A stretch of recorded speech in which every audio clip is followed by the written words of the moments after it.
Good morning, everyone. My name is Vanessa Gutierrez, and I'm going to kick us off. We have a lot to cover. So we're going to hold introductions for our many wonderful speakers to the sections that they'll be presenting in. And we first want to thank WSCDIV for the opportunity to bring this information to you, which was originally going to be in person, and now we've adapted to the times we're living in. Okay. And so we wanted to first acknowledge also the many partner agencies that helped us put these resources and materials together by us being able to pull information from various sources. Okay, so like I said, this is a two-day presentation, and today we're going to introduce you to who we are, what we do, a brief overview of immigration law basics and some of the forms of relief available to survivors of domestic violence, and some updates from the Department of Homeland Security and what we're seeing. Okay, so again, my name is Vanessa, and I currently work in our Wenatchee office. I'm the directing attorney. I also spent 2 years working in our Seattle office in the VAWA unit, and 2 years in our Moses Lake office that now is in Wenatchee. I'm also a former board member of WSCDIV, so happy to, again, be able to collaborate on our work. And who we are as an organization, we promote justice by defending and advancing the rights of immigrants through direct legal services, which is 90% of our work. And we also engage in systemic advocacy, where we work to change policies to better and advance the rights of immigrants. And then we do some community education like this training, but also community education for community members who are directly impacted by immigration laws and policies. Next slide. Okay, so our organization has been around for about 36 years now, and we're the only statewide organization that provides comprehensive immigration legal services for low-income people in Washington. We're actually the only provider of removal or deportation defense in Eastern Washington altogether. And like I said, we focus primarily on direct legal services, and that informs some of our other work in impact litigation, community education, and advocacy. And we do our work through 4 offices, Granger and Wenatchee in Eastern Washington, and Seattle and Tacoma in Western Washington. Our Tacoma office primarily focuses on serving detained populations, but also does some non-detained work, including work with survivors. Okay, and what we help with a lot of different types of humanitarian-based forms of immigration relief, and you can see the list on the screen. And today we're mostly going to be focusing on the protections for survivors of domestic violence and other crimes, but we do a variety of things. And just because a client comes to us seeking help with one area of relief doesn't mean that we might not find that they are eligible for something else, like a family petition that might be a lot faster for them to be able to get status. And so it's important that someone is able to get a full screening, and we aim to do that when someone's referred to our office. Okay, so immigration law basics. Okay, so a couple of true or false statements, and feel free to put your comments in the chat box and participate that way. So the spouse of a US citizen may not be deported. Is that true or false? That is false. So just being married to a US citizen does not automatically grant somebody access to legal protections, and that's a big myth that we often hear. Someone still has to be eligible and admissible to the United States, regardless of a relationship to a US citizen or a lawful permanent resident. A person with US citizen children may not be detained. That's also unfortunately false. We see a lot of families being separated and parents being held in detention regardless of children who need them. Okay, so a lawful permanent resident may not be deported. So even though the status is permanent resident, it's not actually permanent. And there are situations where somebody could lose status primarily because of criminal history or some other issue that came up when they applied and perhaps were not eligible to begin with. Okay, a person may qualify for legal status based on being a crime victim. that's true in some cases, but not always. And so there's specific criminal categories that might make somebody eligible, and we'll get into that later on. A person with a pending U visa, so a crime victim visa pending, may not be detained. That's also false. We've seen individuals detained sometimes for years at a time who are waiting for processing of their applications, which even when expedited can take a year or more, unfortunately. And a person with a U visa may not be deported. Generally, that's true. If somebody has U status at the moment, they are protected from deportation, but there's also the possibility that the status could be taken away at some point down the road, if they, usually also, again, because of criminal violations. And finally, our last true or false is a person with a domestic violence conviction is not eligible for immigration status. That also is false. So it's a discretionary factor that could make somebody be denied. The government could choose to deny their application, but generally convictions of almost any type can be waived through the U visa process. Okay, so we wanted to take a little bit of a moment and talk about terminology that we use. We always encourage folks to use the term undocumented or out of status versus illegal. And there's a couple reasons for that. So primarily it's because the term's dehumanizing and we don't want to perpetuate that terminology. It conveys an impression that the person doesn't have basic dignity. And it's also not legally correct because the Supreme Court has repeatedly stated that everyone present in the US has certain due process protections under the Constitution, regardless of immigration status. And also some folks don't have immigration status currently, but they're actually eligible for protections. And it's just a matter of them being able to document that and show that they qualify for relief. Okay. And I know this is a bit of preaching to the choir, but survivor versus victim are terms that we also want to sway towards the term survivor instead of victim because it's forward-looking, it's positive, it's empowering, versus victim, which is focused on the situation that happened to an individual in the past that they maybe want to move forward from and overcome.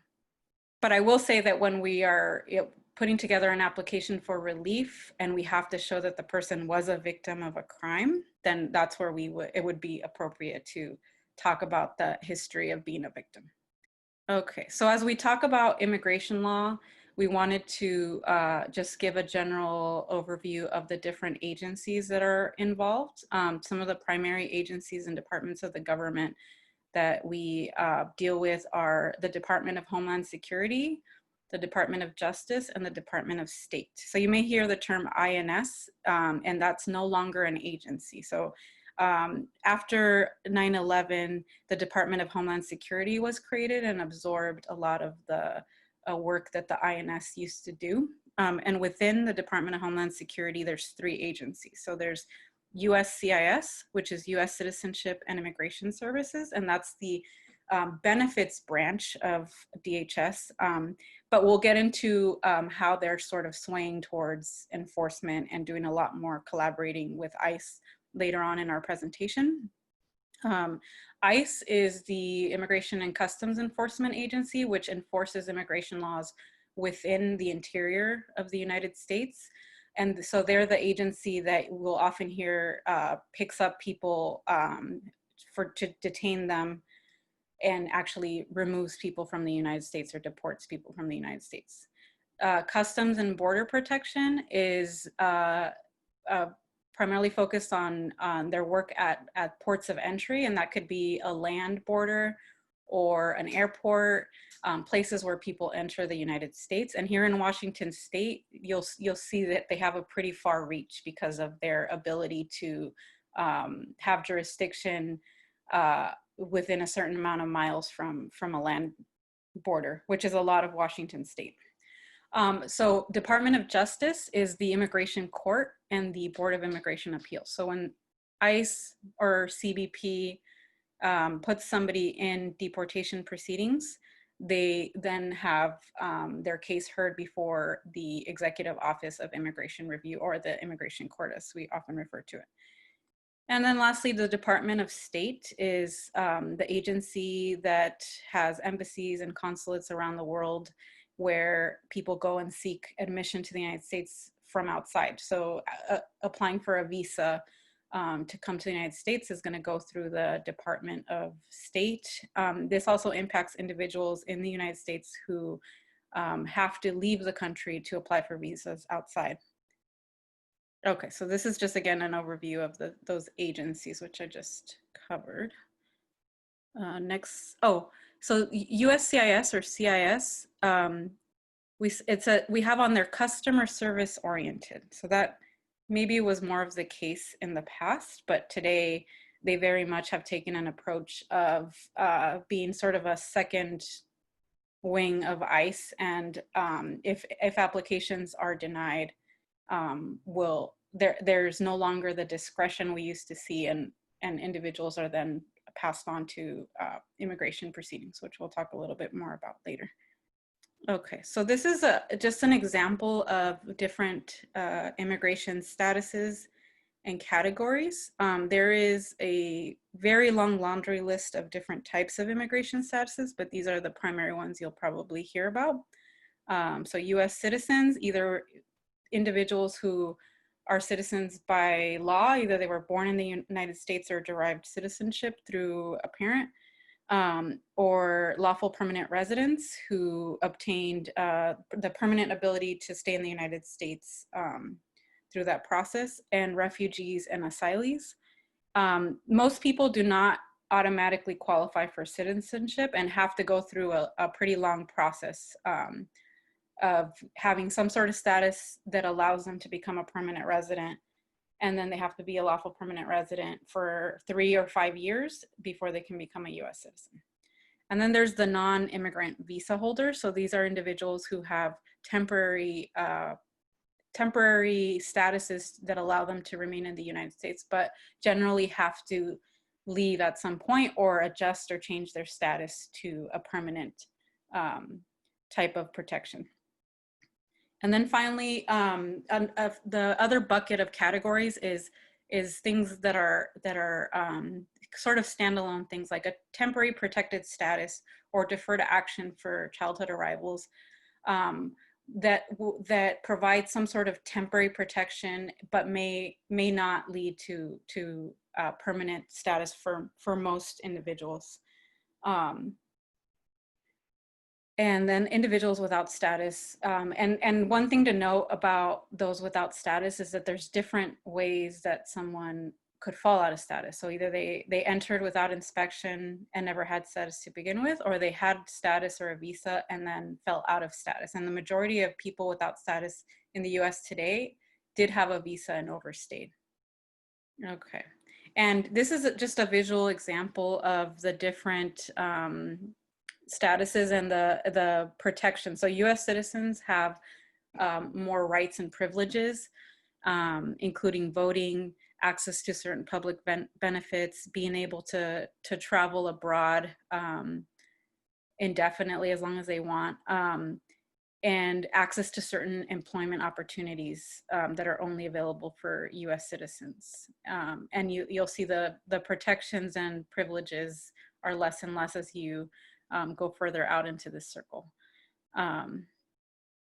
But as I said earlier, even somebody without lawful status who is in the United States has basic constitutional protections.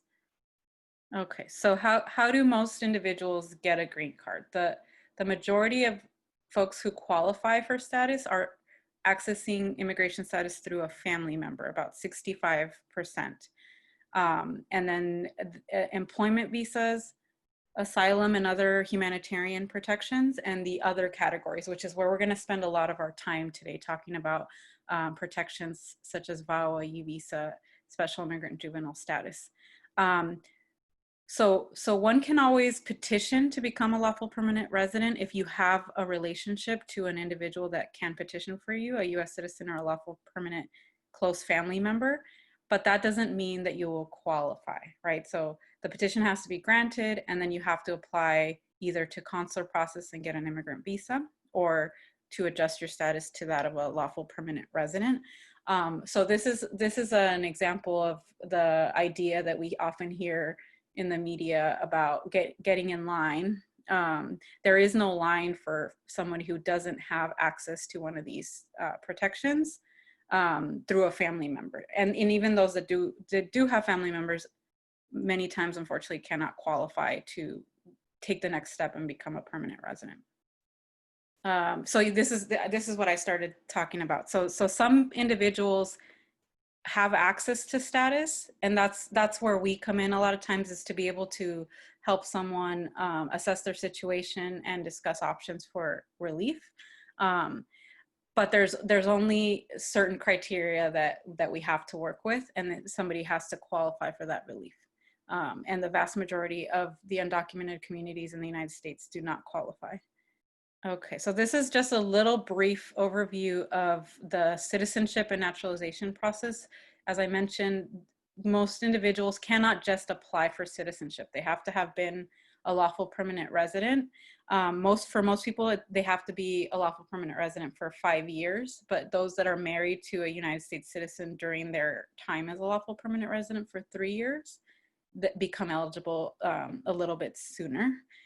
Someone has to remain physically present in the US for at least half of the time before they can apply for citizenship.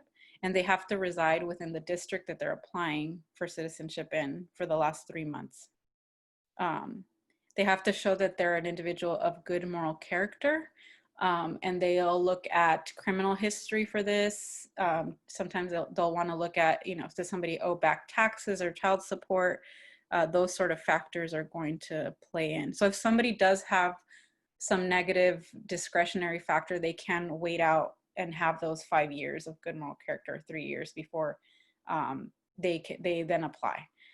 There's also an English requirement. So somebody has to show that they can speak, read, and write a basic level of English. I think it's said to be at about a 3rd grade level. And there are a few exceptions for individuals who have been in lawful permanent resident status for either over 20 years and are over the age of 50, or lawful permanent residents that have had that status for 15 years and are over the age of 55. So they get to take their the next part of the test, which is the US civics test and history test, in their native language. But they still have to take the test. And there's one other exception that's not listed on here for individuals that are over 65 years old, I believe, and they take a shorter version of the test and have to study 10 versus 100 questions, which is what the list of questions that can be asked are. Okay, so the removal process is you'll often hear it referred to as a deportation process, because that's what it used to be called. The name was changed in the law, and now it's removal proceedings, but it basically is the same thing. And so the first thing that the court will look at is whether an individual is deportable. And that can be, like we said, anybody who is not a US citizen could potentially be deportable. And that's folks without status or expired status, and also green card holders, primarily because of criminal convictions. So how does somebody end up in removal proceedings? So there's lots of different ways. It can happen at the border. Upon entry, someone might cross the border without inspection, and then be apprehended by Border Patrol and placed in deportation proceedings. Somebody could be stopped inside the United States randomly or at a checkpoint, filling out immigration forms that result in denials. Could alert the Department of Homeland Security that the person's here without permission, and then put them in proceedings. Travel, so even a lawful permanent resident who leaves the US and then comes back is again seeking to be admitted to the United States, and could end up in proceedings if, say, they had a criminal conviction that makes them deportable. And information sharing. So somebody could call ICE and say this individual lives here and doesn't have status, they usually, I mean, so far we haven't seen them act on a lot of those type of situations. But if the person has a old removal order and they see that they've already been through the immigration process, that makes it, and at least from what I've seen, more likely that they will go off of information shared by other individuals. And we'll talk about for survivors seeking protections under VAWA.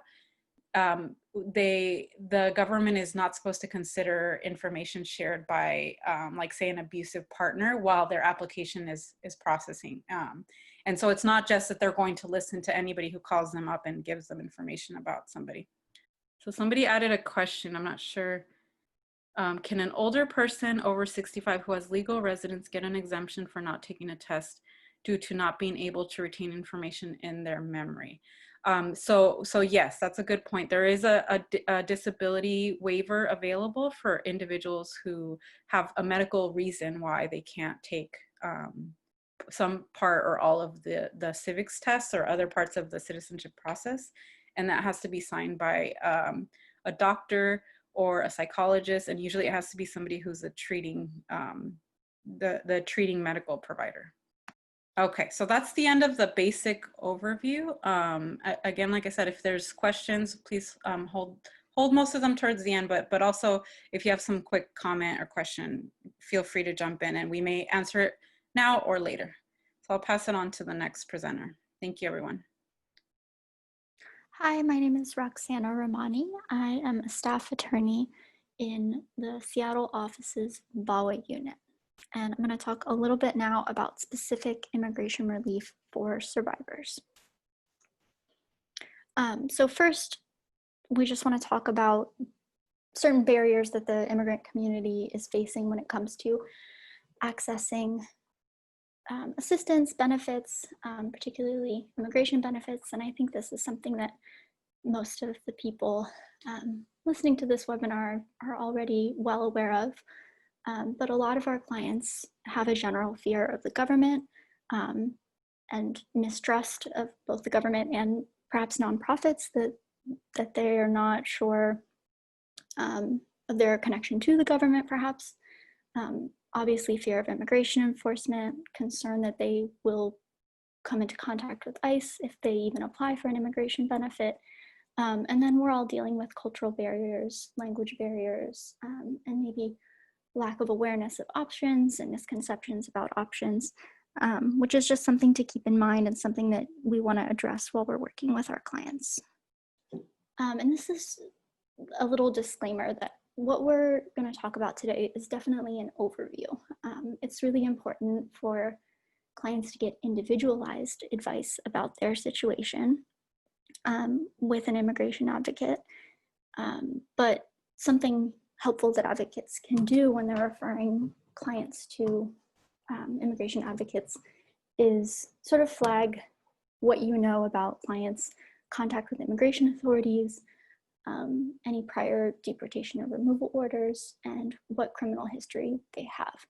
And we say these are red flags not because they are necessarily a barrier to their, or a bar to their obtaining immigration relief, but it's just something that we definitely want to keep in mind. So some of the forms of immigration relief for survivors we're going to talk about today. Briefly, we're going to discuss asylum and special immigrant juvenile status.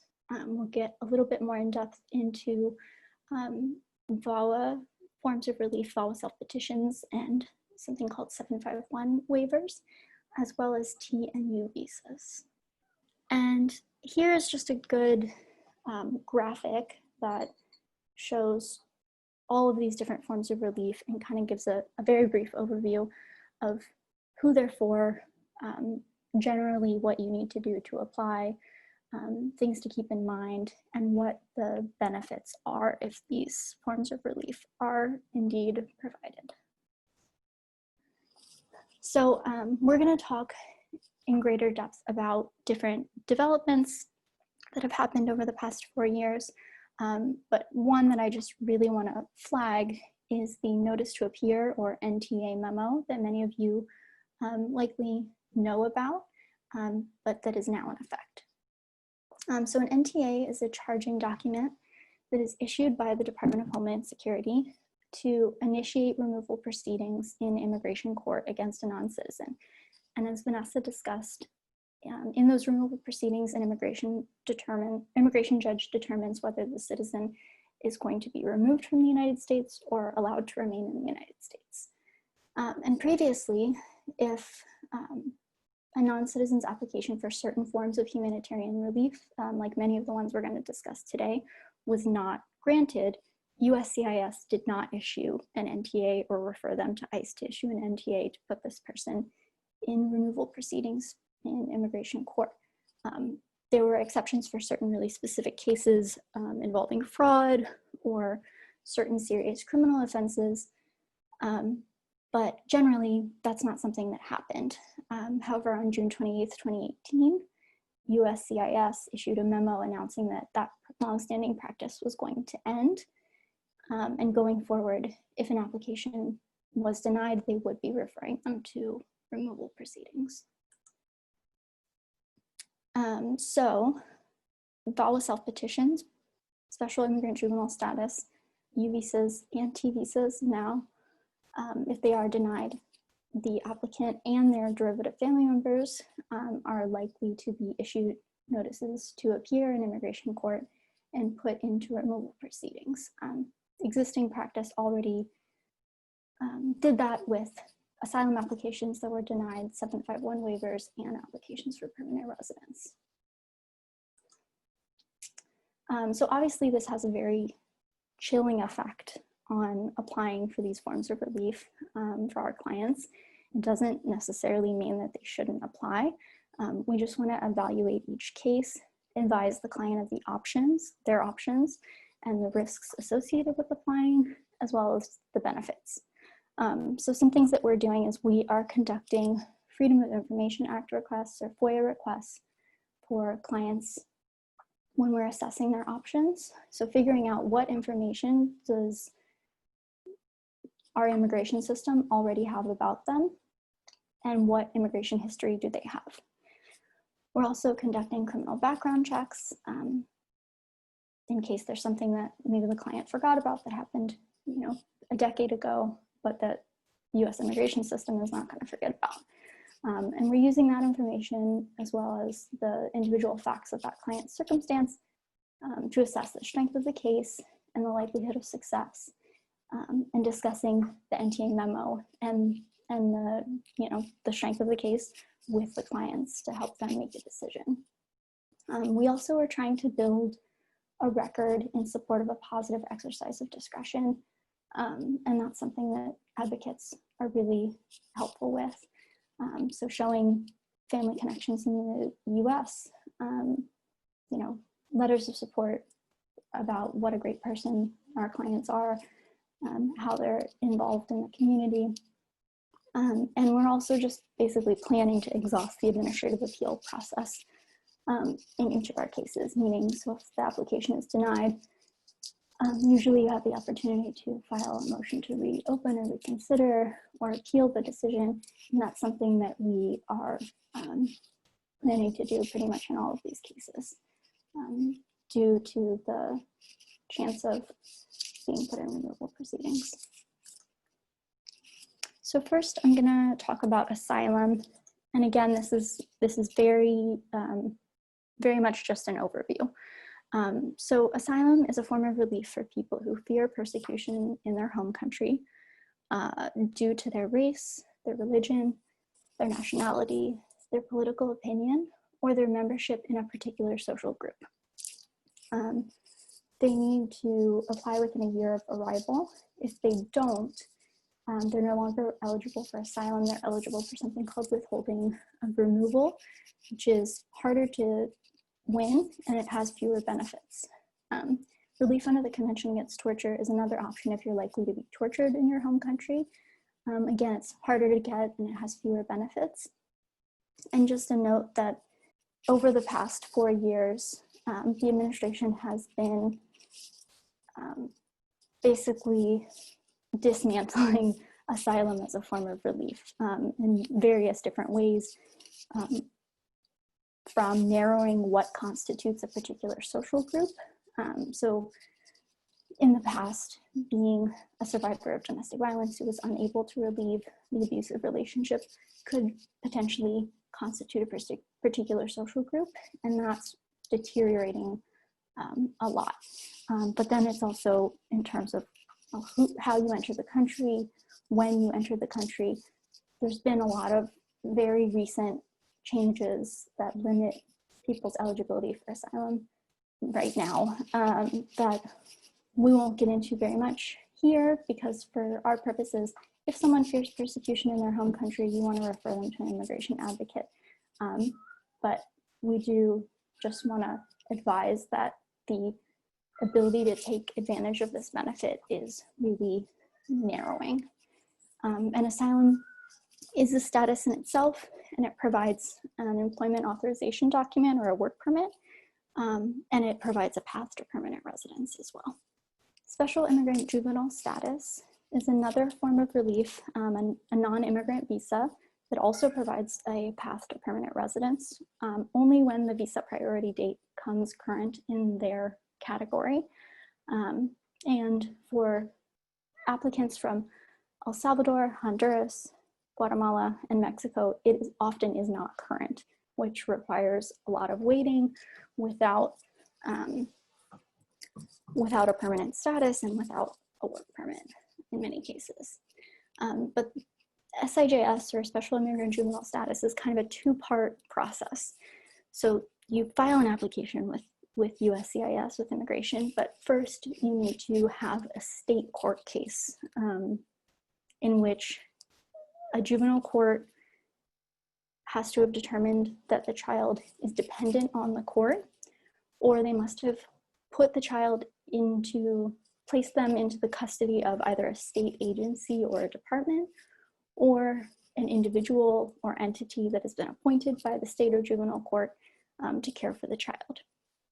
The state court also has to enter findings that reunification with either both of the parents or just one of the parents is not viable due to abuse, neglect, or abandonment, or similar basis under state law. The court has to find that it's not in the best interest of the child to return to their country of nationality or last residence. And the child has to be under 21 at the time of filing with USCIS. And the juvenile court should retain jurisdiction over the child up until the point of turning 21. And once you have those findings from the state court, you file an application with USCIS to get this non-immigrant status, and then eventually apply for permanent residence. The next form of relief is VAWA, or the VAWA self-petition. So ideally, a spouse or a parent, or sometimes the child of a US citizen or a lawful permanent resident, can petition for their immigrant relative to obtain lawful status, as Vanessa discussed earlier. But obviously, as we all know, in domestic violence situations, sometimes this doesn't happen. So there's a process by which the immigrant can petition for themselves without having to rely on the abusive relative, and that's known as a self-petition. There's no fee for this petition. It's filed on Form I-360, which is the same form used for special immigrant juvenile status. Something that's really helpful for our clients is that it doesn't require that the police have been called. You don't need to cooperate with the police, work with the police in any way. And the sex or gender of the applicant and the abuser is irrelevant. So it's not, same-sex relationships are eligible for self-petitions. And it provides a path to lawful permanent residence, just as it would if the abusive spouse had petitioned for, or relative had petitioned for their family member. So those that are eligible to file a self-petition include the spouse and children of an abusive US citizen or lawful permanent resident. And when we talk about children in immigration's eyes, that's up until you turn 21. So the child of an abusive US citizen or lawful permanent resident would have to apply before they turn 21 in most cases. But if you can connect the delay in filing to abuse, you can still apply up until the age of 25. The parent of a child abused by a US citizen or lawful permanent resident spouse can also apply even if they themselves weren't abused, but their child was abused. Also, the parent of a child, a US citizen child who is abusive, can petition, but the child has to be no longer a child, so they have to be 21 or older. And children that are under 21 can be included in their parents' self-petition, even if they haven't been abused. And children, the term children includes both adopted children and stepchildren, though in the case of stepchildren, they you're gonna wanna file before the divorce. So with a self-petition application, you need to show the qualifying relationship with the US citizen or lawful permanent resident. If it's a spousal relationship, you have to be legally married. It can't just be a partnership. Or you have to show that you have divorced within the last 2 years. So USCIS has to receive the application before the 2-year anniversary of the divorce. So this petition with a lot of these applications involves a lot of, requires a lot of careful review of potential age outs of derivative children or family members, and keeping an eye on deadlines such as the divorce in this case. Besides the qualifying relationship, you need to show that the marriage, if it's a spousal relationship, was made in good faith, which means they didn't get married just for the purpose of obtaining immigration benefits. It's a true relationship between these two individuals. However, abused children don't need to show that their parents' marriage was in good faith. Besides that, you need to show that the survivor resided with the abuser either in the US or abroad, meaning they needed to have the same address, they lived together. There's no minimum time required, but obviously the longer they live together, the more in support of the good faith marriage, the more evidence you have of that. But they do need to live together, and then you need to show that the survivor experienced either physical abuse or extreme mental cruelty, which is sort of a broad term, and we'll talk a little bit more about that on the next slide. And a term that Vanessa also referenced earlier, you need to show good moral character. So we typically will get a police clearance letter or a FBI background check. If the applicant recently arrived to the US, you're also going to want that from their country of origin. However, it's assumed for children under the age of 14. And the evidentiary standard for VAWA self-petitions is any credible evidence. So the main form of evidence in most cases is going to be the survivor's personal declaration. And that's something you want to go in depth as much as you can about their experiences. And then if there is other evidence like police reports, hospital records, bills, contracts, leases, things showing all these other elements such as showing residence, good faith marriage, those are all also very helpful. And I'm sure everyone here is familiar with the power and control wheel. This is a version adapted specifically for immigrant survivors.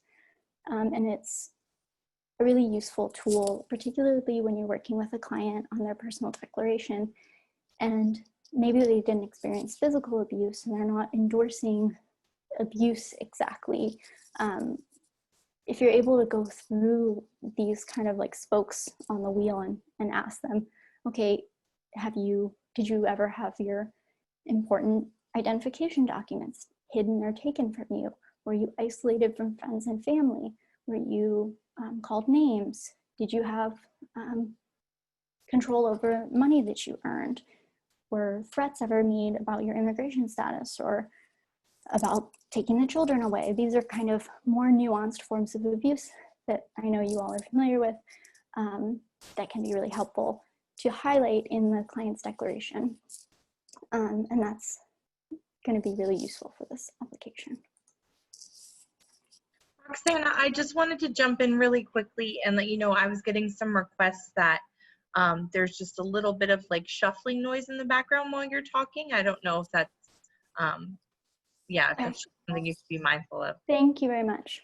Yeah. Okay, and so the next form of immigration relief that I'm going to talk about is the I-751 waiver. So again, in an ideal situation, a US citizen or LPR spouse would petition for their immigrant spouse, and that would get them a 2-year conditional green card, and they would be considered a conditional permanent resident. And then as they approach the 2-year mark, the couple typically will jointly submit proof that their good faith marriage, that they continue to be in a good faith relationship, to remove those conditions so that the immigrant spouse can get a normal 10-year permanent resident green card. And that's something that they need to do within 90 days of the expiration date of the conditional green card. However, if the client has experienced domestic violence abuse, if they've divorced from the abuser, or just their spouse, or the spouse has passed away, or in certain circumstances, if they would experience hardship in their home country, they can waive the joint filing requirement. And so it's sort of like a self-petition at this next stage. Unlike the VAWA self-petition, there is a fee associated with this application, $680, and it's pretty challenging, in all honesty, to get a fee waiver for this application. And so with this application, like the VAWA self-petition, you're going to want to show good faith marriage in all circumstances, except extreme hardship in their home country. So if there's divorce, there was abuse, or the spouse died, you still want to show that you had that good faith marriage initially. And it's the same type of documentation you would use for the self-petition. So a personal declaration and then any other documentary evidence that you can put together. But the best evidence is going to be something that shows that they truly intended to establish a life together with that spouse. And then in the case of divorce or death, you're going to want to show, we're going to want to submit a finalized divorce or death certificate. And then in the case of abuse or extreme physical abuse or extreme mental cruelty, you're going to submit all the same type of documentation that you would for a self-petition. Okay, great. So I'll introduce myself first. My name is AJ Johnson, and I am an accredited representative with the Northwest Immigrant Rights Project in our Seattle office in our VAWA unit. And I am Maha Khalil. I am a staff attorney in the VAWA unit with AJ. I will be discussing the second portion on U visa applications. And then I believe after we fully discuss the U visa, we will take another 10-minute break. Right. So because the U visa is a form of relief that we spend most of our time working on, and the one that's most common, we're dedicating a lot of time in this presentation to the U visa and going through all the details. However, I want to reiterate Roxana's disclaimer that although we're providing a lot of information on the U visa, it is very important for applicants to receive legal advice from an immigration advocate to determine whether or not they're eligible, especially in these times where the risks are much higher if a case is denied. So the U visa is a non-immigrant visa that's available to immigrants who have been victims of certain qualifying crimes and who have been helpful in the investigation or prosecution of the crime committed against them. Congress created the U visa back in the year 2000 under the Victims of Trafficking and Violence Protection Act.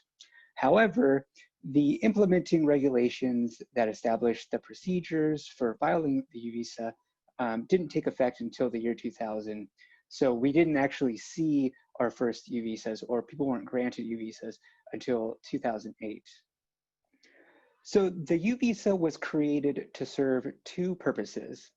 On the one hand, Congress created the U visa because they recognize that immigrants are often reluctant or afraid to contact or cooperate with law enforcement when they are victims of crimes.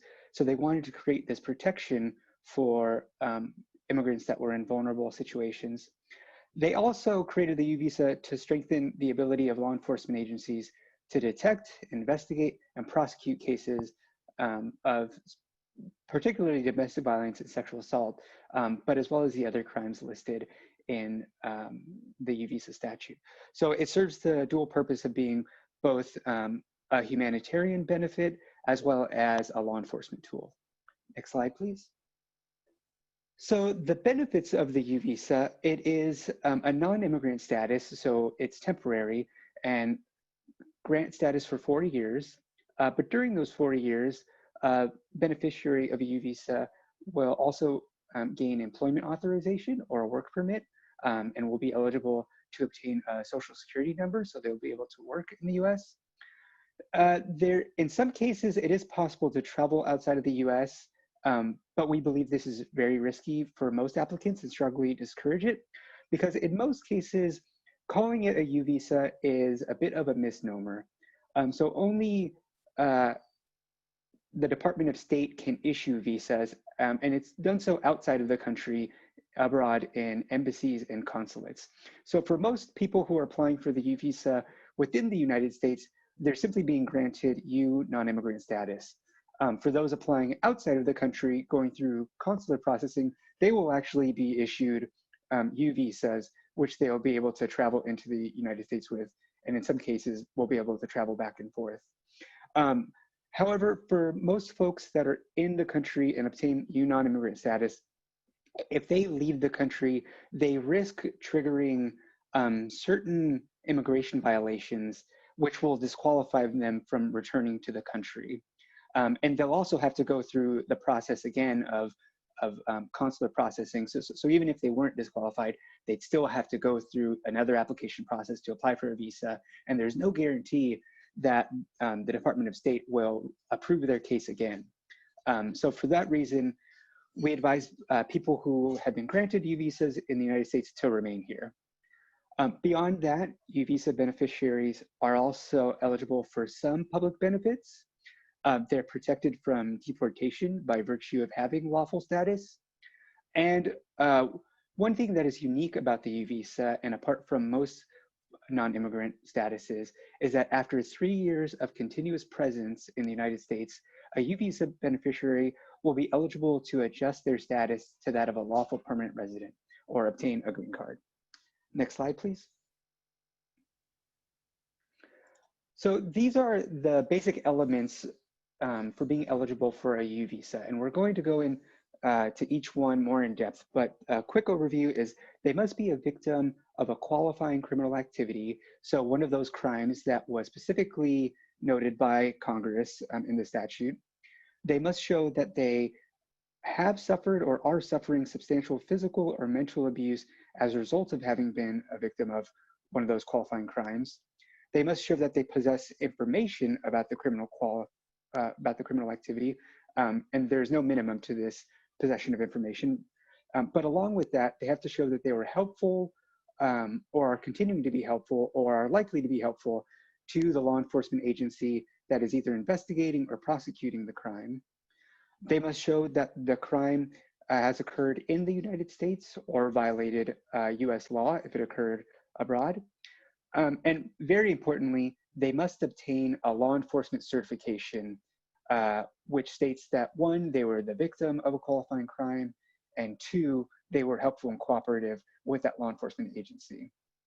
And then lastly, they must otherwise be admissible to the United States, meaning that they are eligible to enter the United States or obtain immigration benefits so that they can't have any certain immigration violations or criminal convictions that would bar them from being admissible to the United States, or they must show that they're eligible for a waiver of those grounds of inadmissibility.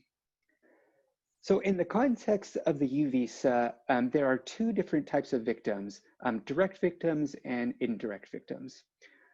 Direct victims are pretty self-explanatory. These are persons who have suffered direct and proximate harm as a result of the commission of a crime. So for example, if the criminal activity were assault, it would be the person that had gotten assaulted. In less clear cases, this can also include bystanders. So people who have witnessed a violent crime and suffered some unusually direct injury.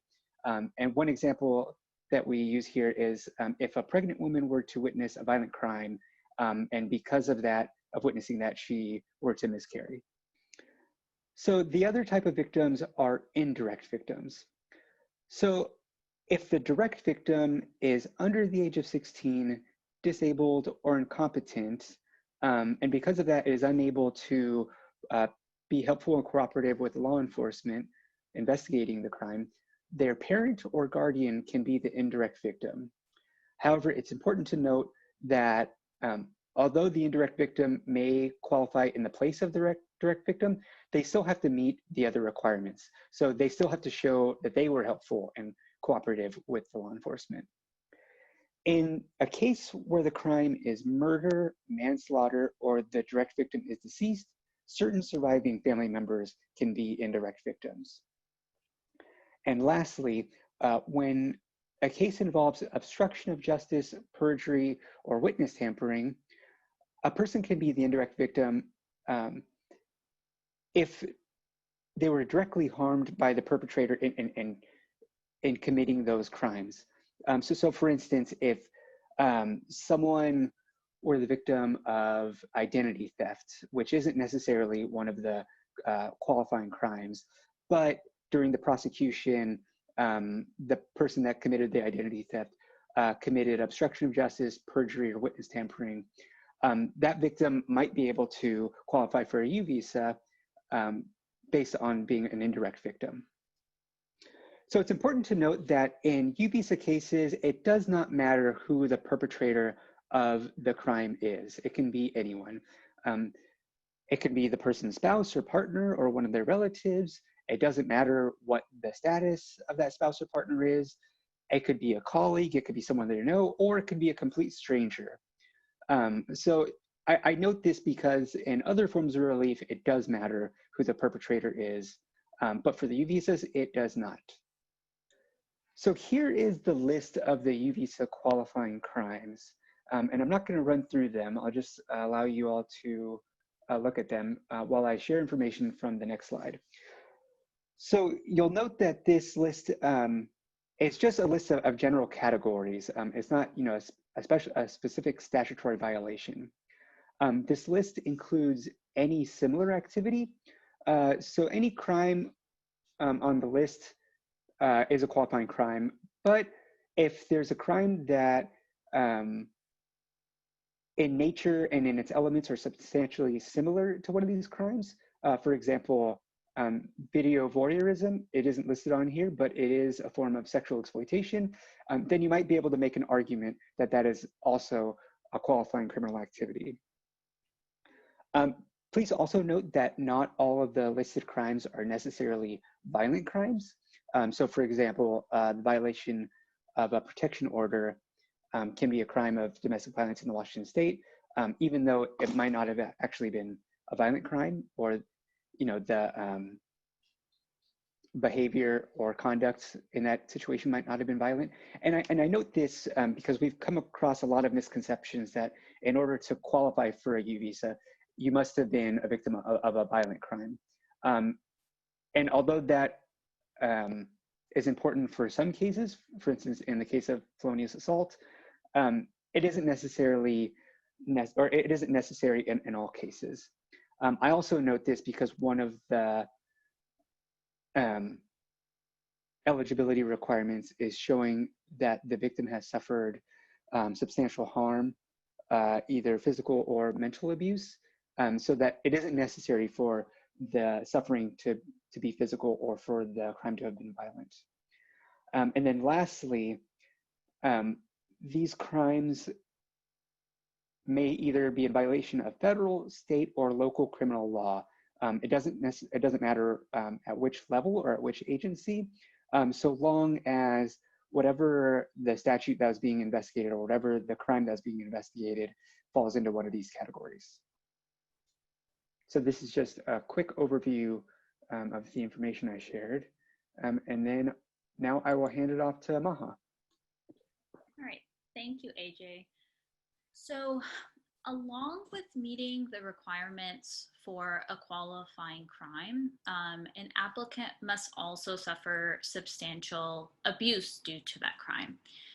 The abuse can be either physical and or mental. The regulations do not define the term substantial in the phrase of substantial physical or mental abuse. But UCIS, which reviews U visas, review it based on the case itself and do a case-by-case analysis. They will consider the following, but they will also consider any factors that you bring. So this isn't just an exhaustive list. So they will consider the severity of the perpetrator's conduct in regards to the qualifying crime.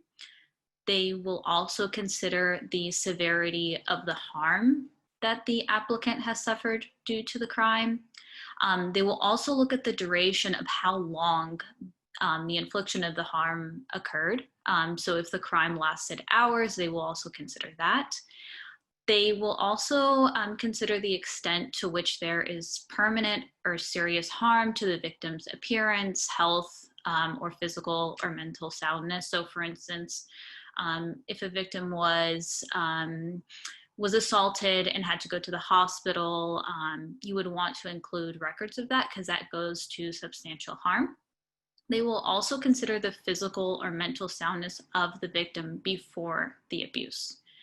So for instance, for an applicant who has suffered domestic violence, you would want to include as much information discussing the severity of the actual crime, the length and extent of any past domestic violence, any past trauma that is related and unrelated to the crime that the crime has triggered, and also any long-term effects that it has caused. So they do review it by case, so you just want to include as much to kind of establish the substantial physical or mental abuse. Next slide, please. So the victim does have to possess information. There is no requirement that the victim possess a certain or particular type or amount of information regarding the crime, but the victim or the petitioner must possess knowledge of the criminal activity that could assist in investigation or the prosecution of the crime. With victims under the age of 16, a parent, guardian, or next of friend can possess the information regarding the crime on behalf of the actual victim. You're going to be looking at the age of the victim at the time of the qualifying crime rather than when they might be applying for the U visa, because they might be older. So you would be looking at how old they were when the crime actually occurred. Generally, a direct victim will be deemed to possess information since the crime occurred to them. So for instance, if a stranger is the person that attacks somebody and they don't know their name, that's perfectly fine if they can possess information just generally about the crime that occurred to them. Next slide, please. So victims must be helpful to law enforcement to be eligible for a U visa and maintain their U visa. This includes being helpful in the past, being helpful during the investigation, or will likely be helpful in the future to any future investigation for the crime. This includes on federal, state, or local level. They must be helpful to the agency that is investigating the crime. This includes police, prosecutors, judges, potentially immigration and custom enforcement, or any other investigative authority. So for instance, if there is a child abuse investigation, that person would have to be helpful to Child Protective Services. And then if, for instance, there's a labor trafficking investigation, they would have to be helpful to the agency investigating it, which is likely the Department of Labor. Again, with victims under the age of 16, a parent, guardian, or next friend may be helpful to enforcement on the applicant's behalf. So how helpful does an applicant have to be? They only have to be helpful with requests that are reasonable. So if a request is unreasonable, they are not required to go out of their way. Once clients receive a U visa, so that's after the U visa is approved, they still have to assist with any ongoing investigations, or they could risk having their U visa revoked, and it will preclude them from applying for the permanent residency after 3 years in that status. Helpful to investigation or prosecution refers to help in the detection, investigation, or crime, as well as prosecution, conviction, or sentencing. So if a client has called police, they must remain reasonably helpful. And then, for instance, if charges are brought, the applicant must also be helpful to the prosecution attorney or the judge if reasonable.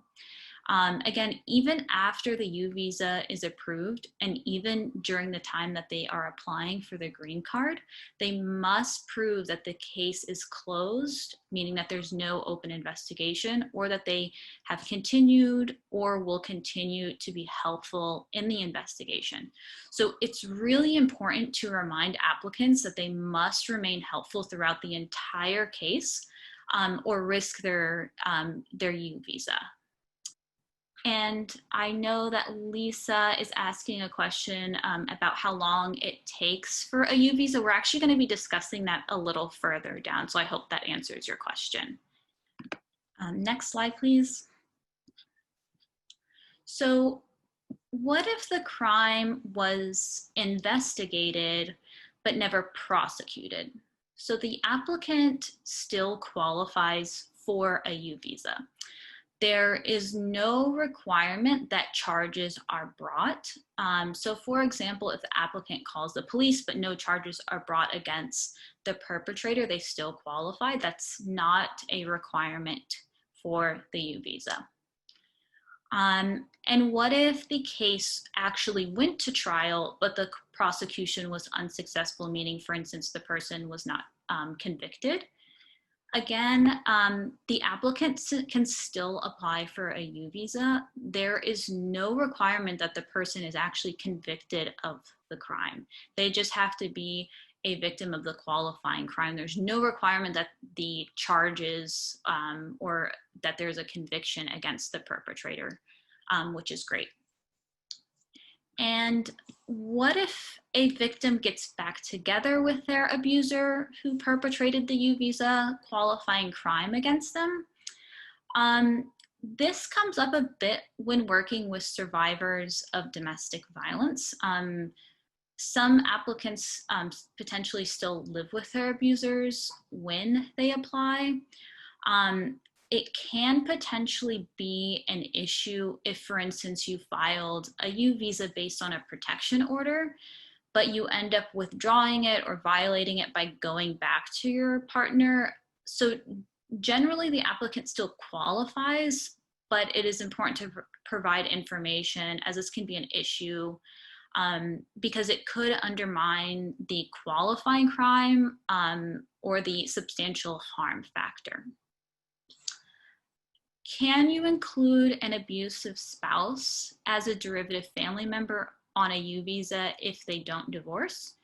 No, you can't include the spouse that the U visa is based on. So if you're applying based on a husband abusing the wife, you can't also apply for them when the U visa is based on that. So before even applying for a U visa, you must first obtain a law enforcement certification.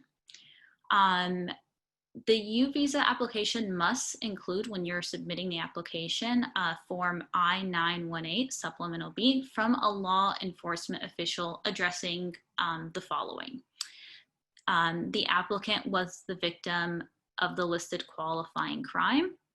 The crime occurred in the United States or violated extraterritorial jurisdiction statutes. So it either occurred in the United States or it occurred abroad, but it violated a US law. And we don't really see a lot of those. Generally, the crimes occur in the United States, but it's possible. They also certify that the victim suffered injury and that the victim possesses information about the crime. And lastly, and most importantly, that the applicant has been, is being, or is likely to be helpful to the investigation or prosecution.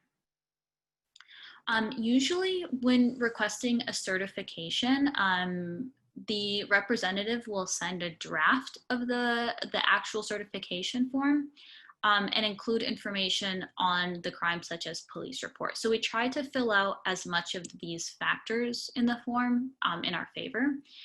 Most agencies that deal with certification, so for instance, King County or Seattle PD, they have a certain set procedure to request a certification. So it's important beforehand to know what certain requirements each agency has and who to send it to beforehand.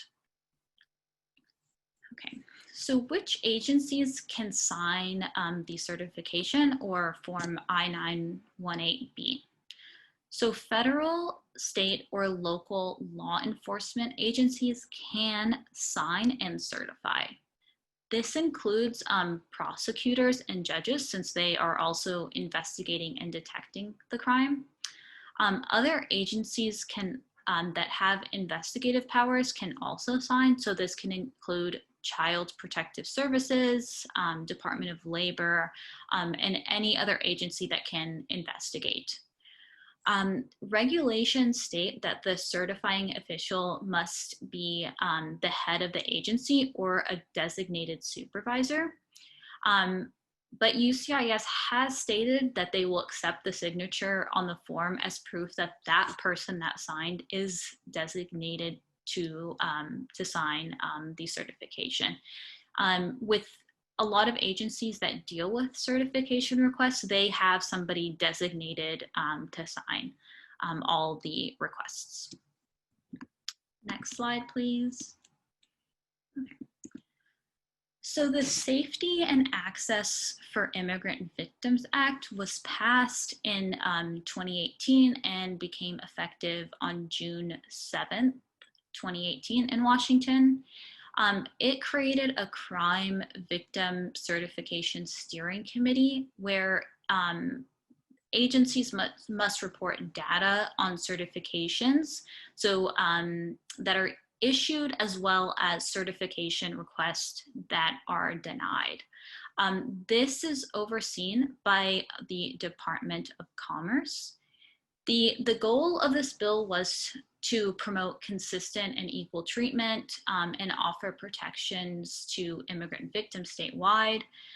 It also ensures that all victims of crime are able to access protections available to them under the law, and this allows transparency and holds agencies accountable, especially when we know how many their certifications they are actually signing and also denying. So Before this act was enacted, there was no requirement in Washington state that agencies respond to certification requests within a certain period of time.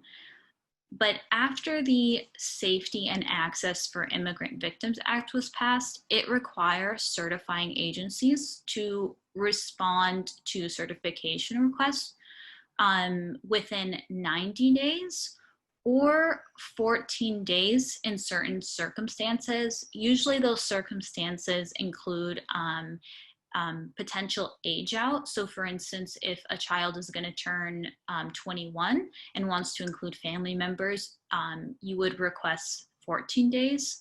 And circumstances also include if somebody is in removal proceedings and you want to get that certification and file that U visa as soon as possible. But generally they are required to respond within 90 days if there's no emergency or certain circumstances. The certifying agency must develop a language access protocol for limited English proficient and deaf and hard of hearing victims of criminal activity. Although we submit certification requests, there's no requirement that an attorney or advocate submit them. The actual survivor or victim can actually submit it on their own. This act also provides some degree of confidentiality. It says that they should not disclose personal identifying information of any victim of criminal activity who is requesting the certification, but they are required to disclose information that's applicable to federal law or court order. So for instance, if there's a criminal investigation going on, they are required to disclose information and evidence to defendants per the criminal or civil procedure. The crime must violate the laws of the United States. Generally, it has to occur in the United States. This includes military bases and Native American lands. If the crime doesn't occur in the United States and it occurs abroad, it would have to violate US law abroad. Generally, NERP doesn't really see a lot of this, but examples might be off-base abuse by military members or violating sex tourism statutes. So it is possible for an applicant to be abroad and still apply for a non-immigrant U visa to come to the United States. Next slide, please. Okay. So generally for an applicant to apply for any type of visa, they must be admissible. There are certain things that can cause an applicant to be barred, or the term we use is inadmissible. For instance, for immigration issues or criminal convictions. The only way an applicant can still apply is if they obtain a waiver of those certain grounds that are stopping them from applying.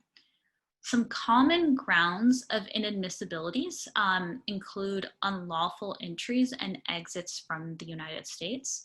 Unlawful entry just means that you came to the United States without proper status. And another inadmissibility includes existing in the United States after being unlawfully present in the United States for certain periods of time. This includes, for instance, coming to the United States without status and then staying here for a period of time and then leaving back. Depending on the period of time that you stayed in the United States, you have certain bars. So it could be the 3, 10, or permanent bar to the United States, and you would have to get a waiver for that. Prior removal from the United States. So for instance, if an immigration judge ordered that person deported, or if they were apprehended at the border and were sent back by Custom and Border Protection, you would also have to get a waiver. And it's really important to do, to get as much information so you know fully what potential inadmissibilities are for your client. Other inadmissibilities include fraud or misrepresentation to an immigration official, as well as the smuggling of a family member. So for instance, this can include bringing a family member, or for instance, paying someone, including a coyote, to bring your family members here. You would have to request a waiver for that. Also, certain crimes can cause a person to be inadmissible. Generally, if a criminal conviction is considered a crime of moral turpitude or an aggravated felony for immigration purposes, then they would have to get a waiver. Crimes such as drug charges, violent crimes can be deemed inadmissible. And also with criminal convictions, it could also go to discretionary factors for the U visa. So it's important to show as much information of like rehabilitation or positive factors to kind of counteract that. It's really important to know common forms of inadmissibilities to screen with your client to ensure that you have waived any potential inadmissibility so they can be granted the U visa. Grounds of inadmissibility apply to all individuals seeking admission into or permission to lawfully remain into the United States. Specifically for U applicants, the statutory provision of INA Section 212D14 authorizes waiver for most grounds of inadmissibility for U applicants if it's in the public or national interest for them to waive those inadmissibilities. Generally, the only grounds which cannot be waived are Nazi persecution, genocide, acts of torture, or extrajudicial killings for U visas. But also something important, UCIS has stated that it will only issue U visas to non-citizens convicted of violent and dangerous crimes in extraordinary circumstances. The great thing about U visas is they have a broader waiver than most forms of relief. So if an applicant isn't eligible, for instance, for a VAWA application, they might be eligible for a U visa because it can waive so much more. Because there are discretionary factors with the U, it's really important to include positive factors, rehabilitation, to prove that the waiver is in the public or national interest. So there is a statutory cap for U visas that can be issued every single year. So currently there are only 10,000 U visa principal petitions that can be submitted or approved every year. This does not include derivative family members. Since 2010, that cap has been reached every single year. Currently, there's over 153,000 principal petitions pending, so you can only imagine the length of time that applicants are waiting to be granted U status. Next slide, please. Okay. So this is UCIS's fiscal quarter numbers for 2020. This is posted on their website. As you can see, this is showing that there are over 153,000 U visas pending. It also includes how many petitions were received in that year. So there's about 5,000. And it also includes how many have been approved and denied. Also something that's really interesting is if you look from 2009 to 2019, how many cases are pending every year is going up substantially. So there's more people applying, but with that 10,000 cap, it's limiting how many they can issue, which has led to really, really long wait times for the U visa. Okay. Next slide. And I think that the link also is at the bottom of the photo. So once we share the presentations, I think you'll have access to that. Okay. Next slide, please. So if a U visa petitioner appears to be approvable based on the review of what is submitted, they can be placed on a wait list for a U visa and granted what's called deferred action until a U visa number is available. Deferred action will also be granted to the derivatives if they also appear approvable. With deferred action, they are given an increased protection against deportation and are finally eligible for employment authorization. Currently, we are seeing applicants that filed in late 2015 and early 2016 being placed on the wait list. So it's taking about 4.5 to 5 years just to be placed on the wait list. And so something really important to note is that before applicants are placed on this wait list, including family members, if they don't have any other status, they do not have work authorization and can be placed in removal proceedings. So the first 4 to 5 years is really, really tough for you applicants because they're waiting for work authorization and are fearful of being placed in removal proceedings. And so something that we would want to see is for that 10,000 cap to be,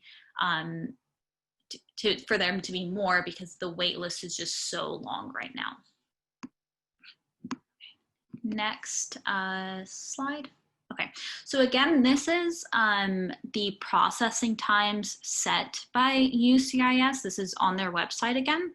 So currently, they are estimating that it's going to take 55 to 56 months to be placed on the wait list. So you can follow up on your cases that are submitted in October 5th, 2015 or before then.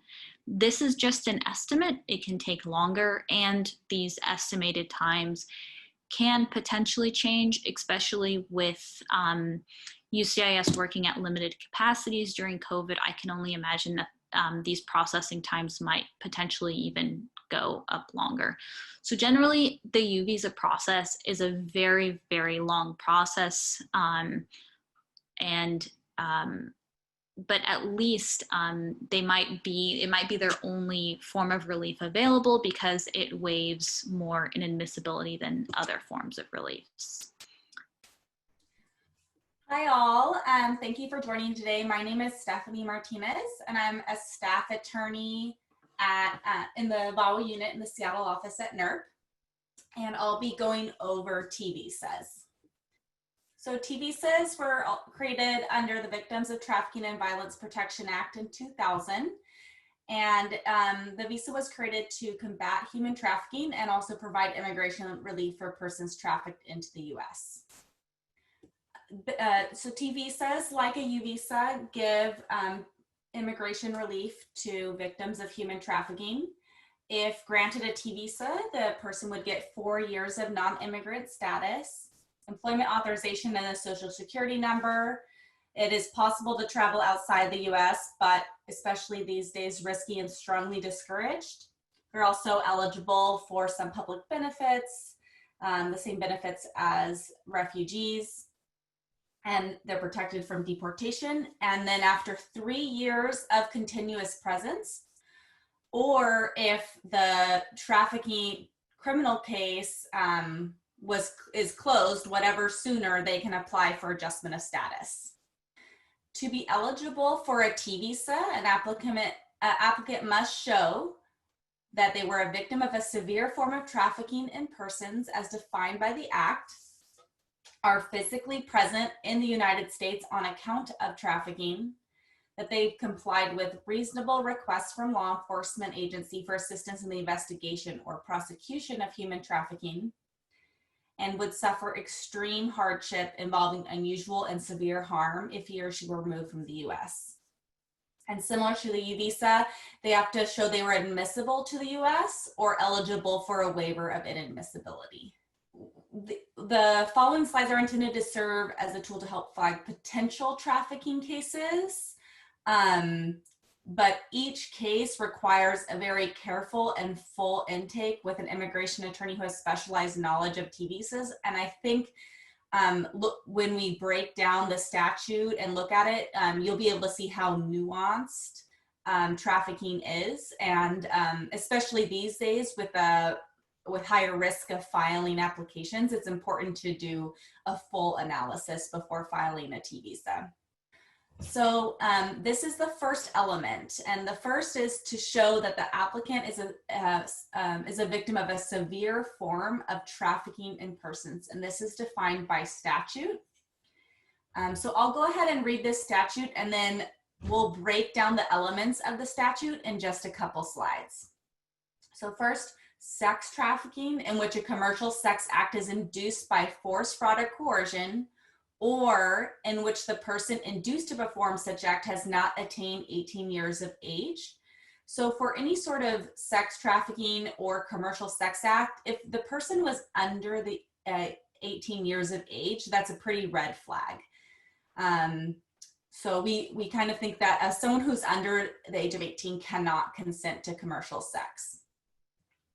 And then labor trafficking is the recruitment, harboring, transportation, provision, or obtaining of a person for labor or services through the use of force, fraud, or coercion for the purpose of subjection to involuntary servitude, peonage, debt bondage, or slavery. And again, we're going to break down this statute in just a couple slides. Next slide.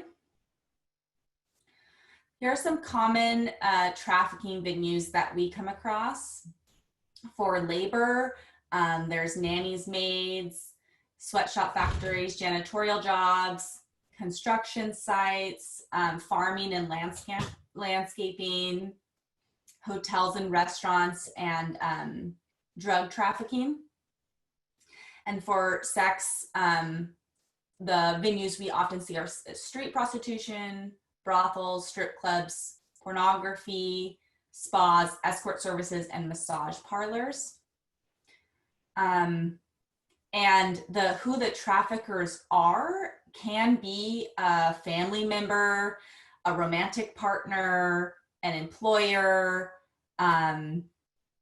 or you know, a recruitment agency. It's not just limited to strangers that you know, kind of what you see in the media of strangers kidnapping a woman and forcing her into sex. Actually, a lot of our cases involve a family relationship. So this is the elements of trafficking broken down, and this is the statute 22 U.S.C. 7102, subsection 9. And I use this chart a lot. This was created by CAS, which is an organization in Los Angeles that creates a lot of great training materials. And it's just a great way to kind of break down the statute when you're doing an intake. So trafficking can happen in a lot of different ways and a lot of different venues and by a lot of different types of recruiters. So just for example, a person could be recruited in their home country by a family member by fraud to come to the United States for the purpose of domestic servitude. Or a person could be, you know, physically, I've had cases where they're physically transported across the border by force for the purpose of sex trafficking. And so there's a lot of different ways a person can be trafficked according to the statute. Again, if the person is a minor and there's a commercial sex act, all you have to show that the minor was induced for the purpose of a commercial sex act. A commercial sex act is not just limited to exchange of money. It can be exchange of food, exchange of rent, exchange for some type of good. But I think oftentimes we'll see some sort of exchange of of money for the purpose of a commercial sex act. So these are some, again, some ways that we look at when we're doing an intake to kind of break down the different elements. So for doing an intake, someone and trying to determine if they've been a survivor of trafficking, first we'd start with some questions about how the person what the process was, how they either got recruited or harbored.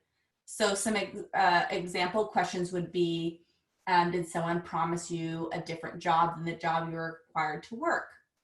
What did they promise you? What was the salary that you were promised before you came to the United States?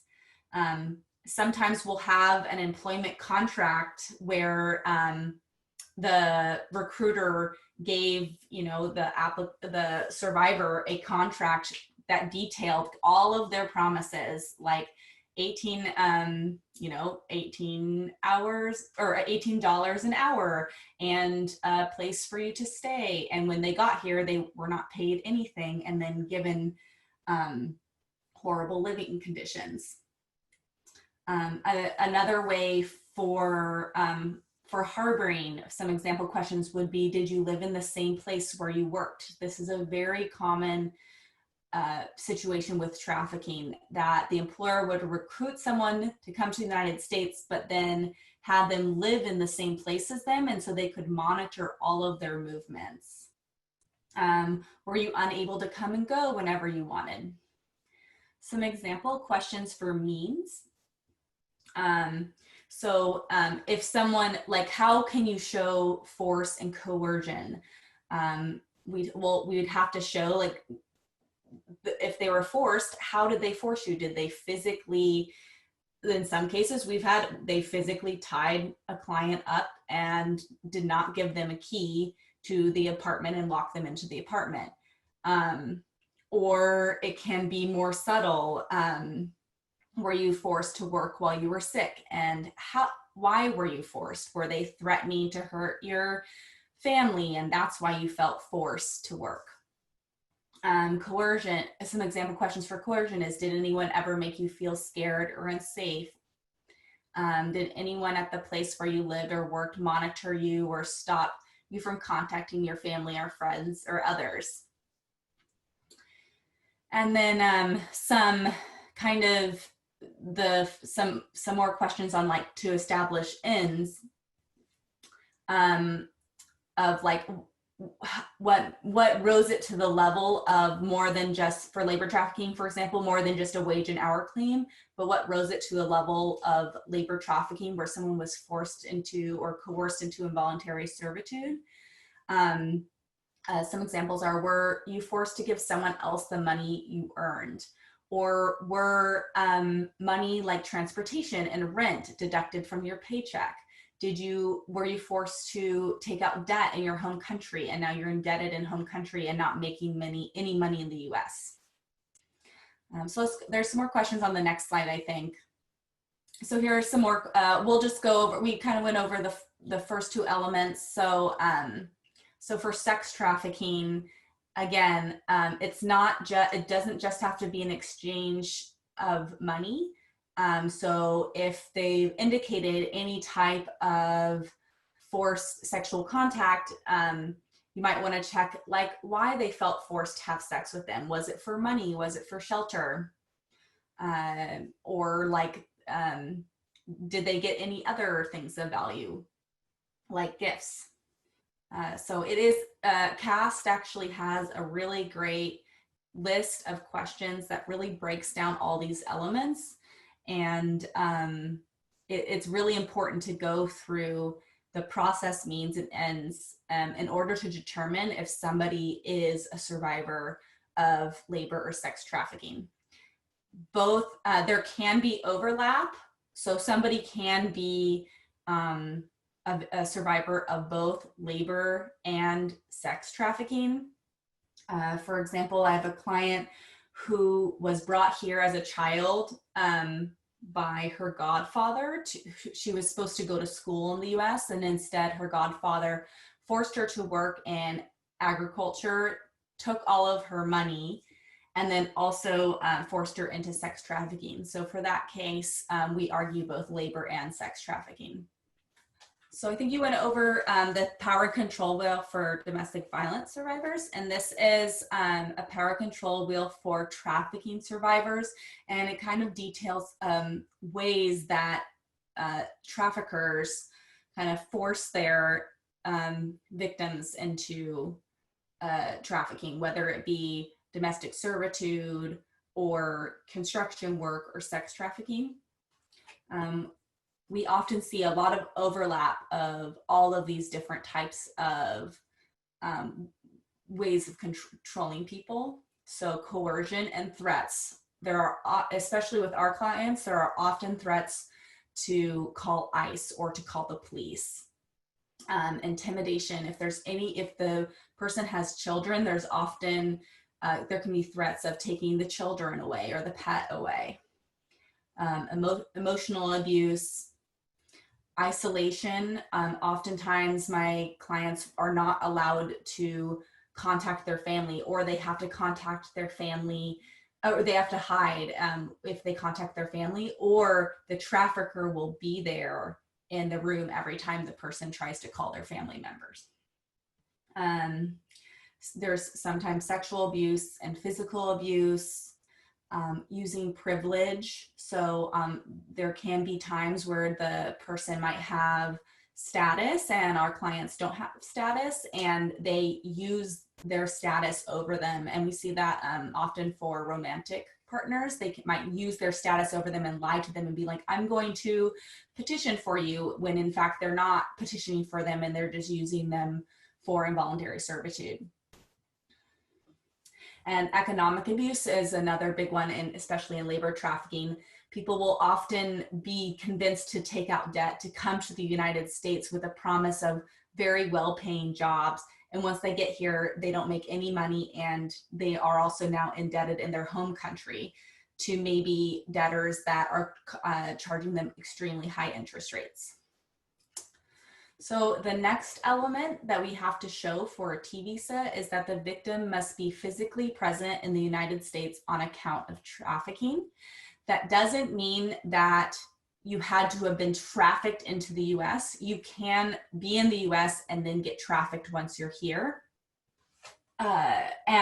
So a very important question to ask for eligibility for a T visa, if the person has left the US since the last act of trafficking, they may not be eligible for a T visa. This is a pretty strict rule that they have to be in the US from the last act of trafficking. There are some exceptions, like continued victimization, or if the person came here to for example, testify in a criminal trial against their trafficker. But generally, if the person has left the US since the last act of trafficking, they may not be eligible for a T visa. Unlike the U visa, a person may not apply for a T visa from outside the US. So it's very important that once the person has decided to apply for a T visa, that it is explained to them that you can't leave the US while your application is pending, and that is different than a U visa. The third element is that the victim must comply with reasonable requests for assistance from law enforcement. It is very different from the U visa that a certification from law enforcement is not required. So unlike a U visa, the first step is not asking for a certification. The first step is really just determining whether the person is eligible and they have a strong case for a T visa.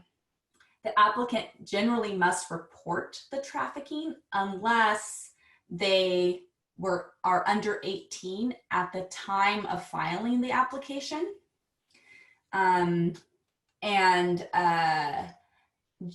Or they have, it's too traumatic for them to apply. If they can demonstrate that physical or mental trauma impedes their ability to cooperate. But that is a really difficult argument to make.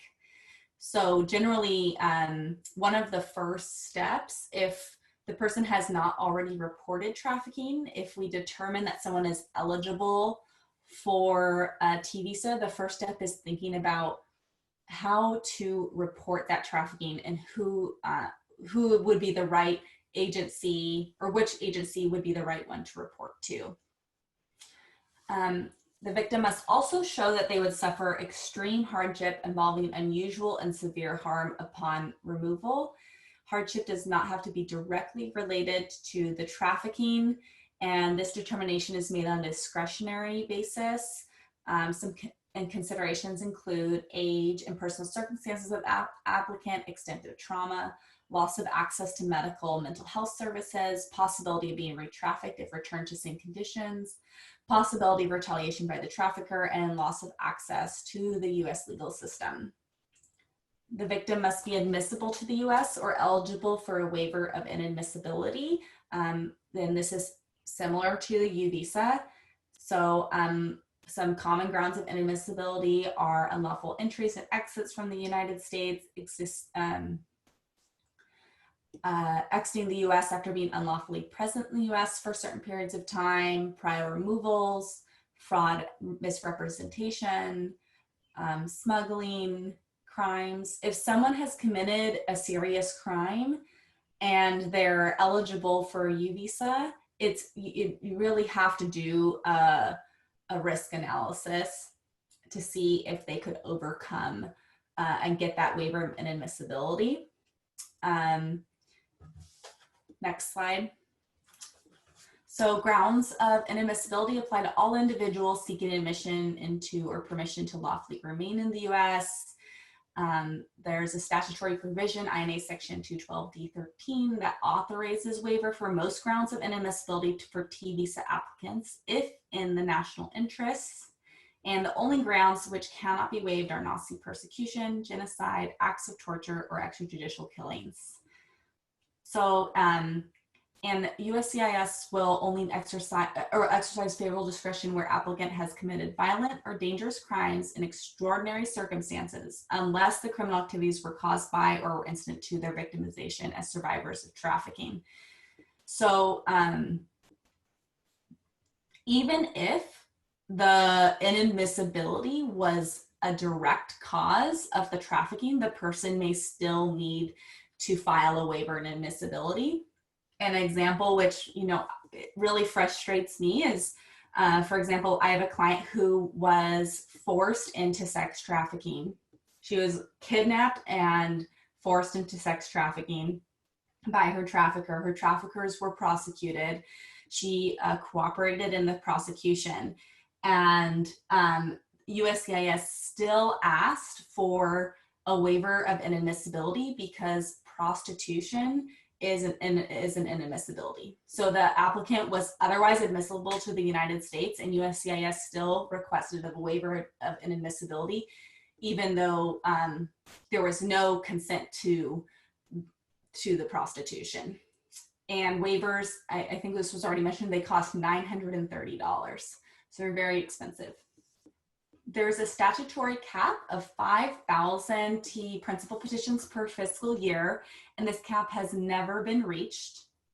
T visas are also processed much quicker than U visas. So next slide.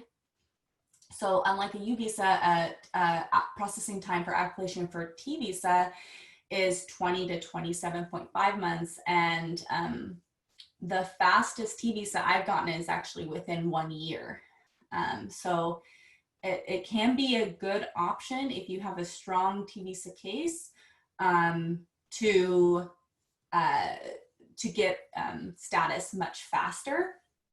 I often try, if possible, I try to file both a T and a U visa, especially in these times where there's a risk of being sent to immigration court.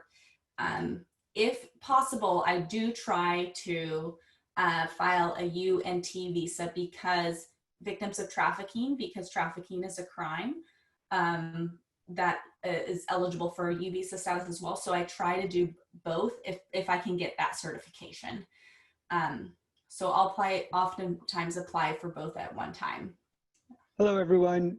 This is AJ again. I'm going to be taking this last section, providing updates from the Department of Homeland Security. Thanks so much for sitting through the presentation thus far. I hope it's been useful. So just a reminder about something that Roxana stated at the beginning of the presentation and something that's been reiterated throughout is the new NTA memo, or the Notice to Appear memo. So all of the applicants that we've mentioned for humanitarian forms of relief and their derivative family members will be issued notice to appears and placed in removal proceedings before an immigration judge to determine whether or not they will be removed from the country if their applications and all their appeals are denied and they are unlawfully in the United States. So I say if they are unlawfully in the United States because if they had some other temporary status, such as like TPS or DACA, then they wouldn't be at risk of removal so long as they still had those other forms of protection. But if they are otherwise unlawful and don't have, or in unlawful status and undocumented, then they would be subject to removal. And then again, there was already existing policy that notices to appear would be issued to non-citizens where their applications for asylum, joint waivers, the I-751 waivers, or permanent resident applications were denied. So now I'm going to talk about changes in enforcement priorities. And what we mean by enforcement priorities are who and how ICE is targeting individuals to place them in removal proceedings to try and get them removed from the country. So under the previous administration, the enforcement priorities were fairly narrow. So under the Obama administration, ICE was targeting individuals that were subject to criminal grounds of inadmissibility and deportability. So that is to say they had criminal convictions that were also immigration violations. They were also targeting individuals who were subject to security and related grounds of inadmissibility and deportability. So for instance, someone that was suspected of having involvement in terrorist activity or otherwise served as a threat to national security. And lastly, they were targeting individuals who were suspected of fraud or material misrepresentation to obtain an immigration benefit. So someone that lied on their application form or falsified information, things of that nature. However, under the current administration, the priorities were broadened. So now there's a huge umbrella, or rather we can say ICE has adopted a much larger net to try and place people in removal proceedings. So under these new priorities, anyone with pending criminal and or prior convictions of any criminal offense or acts that constitute a chargeable offense are being targeted. So not just individuals who have criminal convictions that are also immigration violations, but any criminal violation, regardless of whether or not it holds immigration consequences, are being targeted. They are also targeting persons with final orders of removal. So persons that have previously been before an immigration judge and been ordered removed. They're still targeting individuals who have committed fraud or misrepresentation. They're also targeting individuals who have abused, quote unquote, a program related to a receipt of a public benefit. Again, they are targeting individuals who pose a threat to public safety or national security. And lastly, they are targeting anyone who is in the country without lawful status following a denial of their application for immigration status. So again, I'm reiterating that notice to appear policy. So this really targets nearly everyone that is currently in the country without status.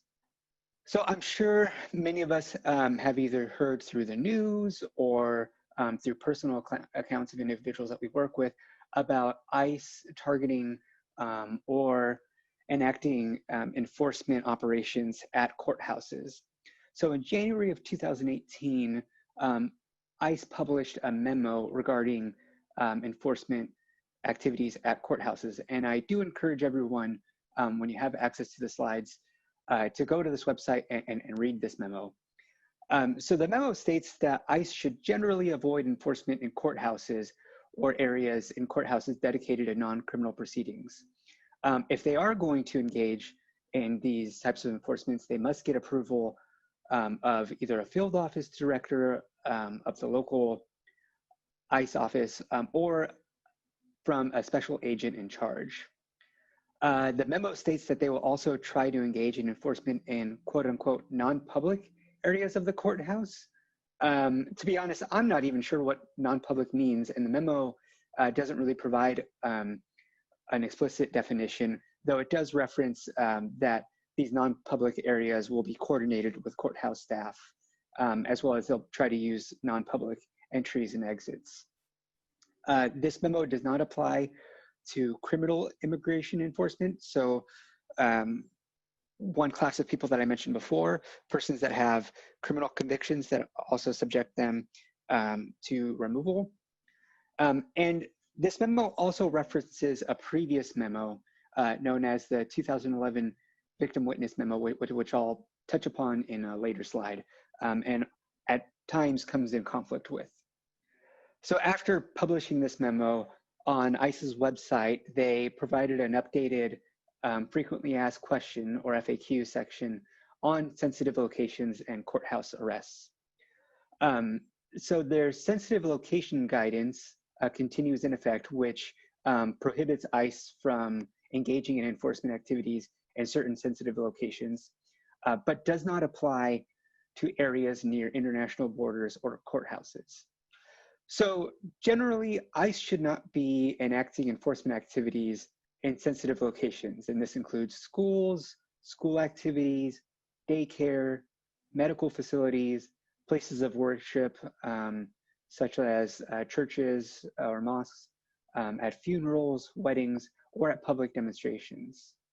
However, it carves out the exception that they may perform these enforcement activities if exigent circumstances exist or other law enforcement actions have led the officers to that sensitive location, or if they have prior approval from a designated supervisory official. So as I mentioned previously, back in 2011, ICE published a victim witness memo, which severely restricted ICE's ability to enact enforcement activities. So it prohibited ICE or created a general policy that ICE should not be initiating removal proceedings against an immediate victim or witness to a crime. So for instance, individuals who would otherwise be eligible for T and U visas.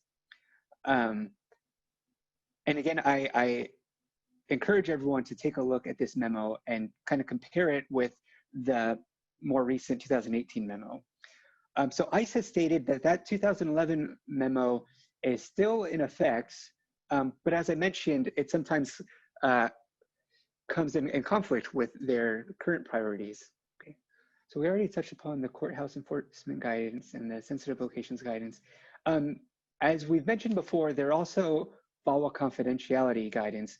So for instance, as previously mentioned, ICE should not be acting on information that was provided by an abuser or a perpetrator of criminal activity, and also cannot share certain information about VAWA applicants unless under specific circumstances where the victim themselves is requesting that information. Another change we've seen under the current administration is a change in the fee waiver policy at the Vermont Service Center. So the Vermont Service Center is one specific office of USCIS located in Vermont that handles VAWA-related cases, U visas, and T visas. The officers and officials at this center have received special training, or individual training rather, in order to handle these more types of sensitive cases. Previously, those at the Vermont Service Center were very generous and flexible with fee waivers. And in most cases granted our request to waive fees for our clients who are victims of domestic violence or other crimes. However, as of August 2018, they become much more restrictive. So under this new policy, they're denying most of our fee waiver requests. yeah, they're just very inconsistent in how they're adjudicating these fee waiver requests. And a lot of their fee waiver denials are unhelpful in the sense that they might just be like blanket denials where they might not even be looking at our submission packets, which means that we have to resubmit these fee waiver requests over and over until they get approved, or we have to request supervisory review of these requests. And this is a huge nuisance, especially when we're dealing with tight deadlines. So if we don't have a lot of time or need to get something filed, if it's going to get rejected based on a fee waiver, that's a huge risk our clients are running. So unfortunately, we're encouraging our clients that are able to pay for their filing fees, although previously almost all of our requests were being approved. So in order to get a filing fee or waived, or to get a fee waiver request approved, some of the materials we need to show are proof of income and expenses, that our clients are earning below the certain poverty threshold. We'd also have to show how many family members are in their household and whether or not they're receiving mean tested benefits. If they are working with a nonprofit or non-governmental organization, that can include a supporting letter about their low income requirements of the agency, that can be very helpful. If no other documents are available, we certainly would want to include a short declaration written by the client to explain why a fee waiver is necessary or why they're facing economic hardship and are unable to file or include the filing fees. And lastly, USCIS really prefers tax documents to show what the client's income was and whether or not that income meets the eligibility requirements or is under the poverty threshold. And lastly, we're going to touch upon just briefly the public charge guidance. So we're not going to talk a lot about it, but as a lot of us may have heard, the government recently expanded the public charge inadmissibility. So it includes a lot more public benefits and creates a broader inadmissibility of folks that are receiving public benefits. But it's important to note that through the statute enacted by Congress, the public charge inadmissibility does not apply to virtually all of the applicants or cases that we mentioned in this presentation. So VAWA self-petitioners, asylees, refugees, T visa applicants, U visa applicants, and applicants of SIJS petitions are not subject to the public charge. So we don't need to worry about this inadmissibility ground for these cases. And then lastly, just touching upon the most recent updates related to the COVID-19 public health crisis. So as of March 18, 2020, in-person services have been temporarily suspended through at least June 2020, but USCIS staff continues to perform duties that don't involve contact with the public. But for those that do require contact with the public, like in-person interviews, biometric appointments, ICE check-ins, those have been temporarily suspended. Also, they have currently waived or relaxed their requirements for original quote-unquote wet ink signatures for forms. So previously, they required that any form that was being submitted had to be signed originally, with the pen or ink on the application. But for now, they're accepting copies of signatures in place of those originals. They've also enacted an automatic 60-day extension for certain deadlines if those cases were issued or those notices were issued between March 1st and May 1st of 2020. And those kinds of deadlines or cases involve notices of request for evidence, notices of intent to deny, notices of intent to terminate, or straight up denial notices. So for instance, for a request for evidence, immigration might issue a notice saying, hey, we require additional evidence before we can make a determination on your case. Like for instance, it could be something as simple as a piece of evidence missing, like, hey, you didn't submit your birth certificate, or something more nuanced, like, it seems like you might be inadmissible because of this arrest from your past or this past criminal history. Please provide an explanation or additional documents showing that you merit a waiver. And then usually with these requests for evidence, there's a 90-day deadline to respond. Or with a notice of intent to deny or a denial notice, there might be a short deadline to respond to file an appeal. Well, these deadlines have been relaxed and the 60-day extensions have been granted automatically. And then lastly, USCIS will not be considering testing, treatment, or preventative care related to COVID-19 as part of the public charge and admissibility determination, even if that testing, treatment, or preventative care was provided or paid for by public benefits as defined in the rule. So for example, if it was funded through Medicaid. Moreover, as I previously mentioned, this public charge and admissibility does not apply to the applicants of the cases that we mentioned in this presentation. So thank you so much, everyone. I'm going to now hand it over to my supervisor, Jenny, to take the lead on answering any questions you all may still have. Thank you, AJ. My name is Jenny Mashik, and I am the directing attorney of the VAWA unit in the Seattle office.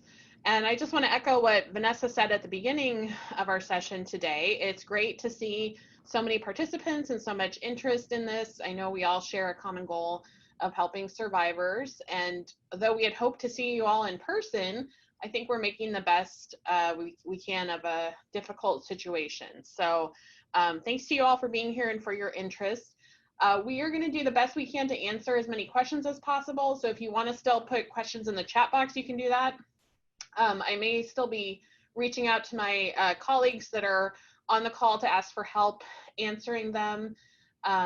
So let me just go, I've been kind of going through to what people have posted so far. And one thing I wanted to back up and actually go back to Stephanie, and there were two questions that I was hoping you could address, Stephanie.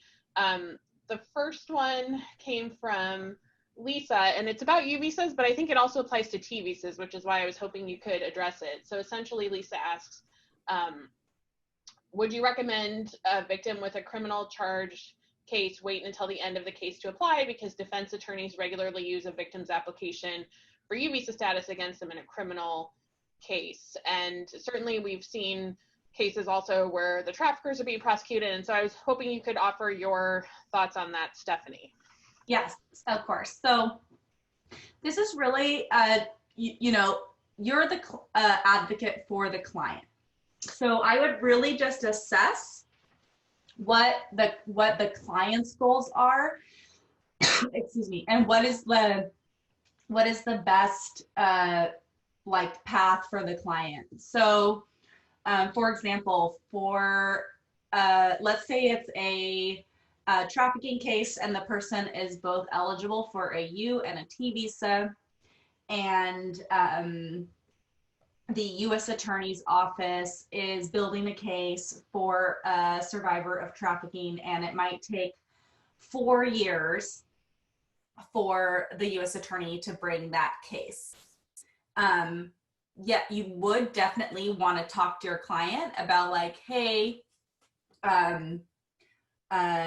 like you might be, if we file a T visa, you might be cross-examined on this question that you applied for a T visa, but does your client want to wait 4 years or longer to apply for a T visa?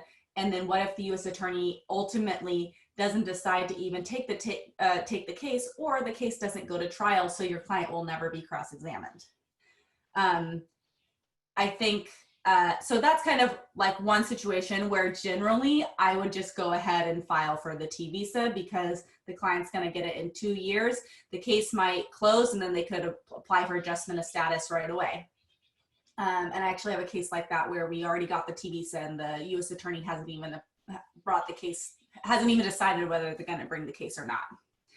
Another situation would be maybe local law enforcement, where a criminal case is maybe moves through the court system a little bit faster.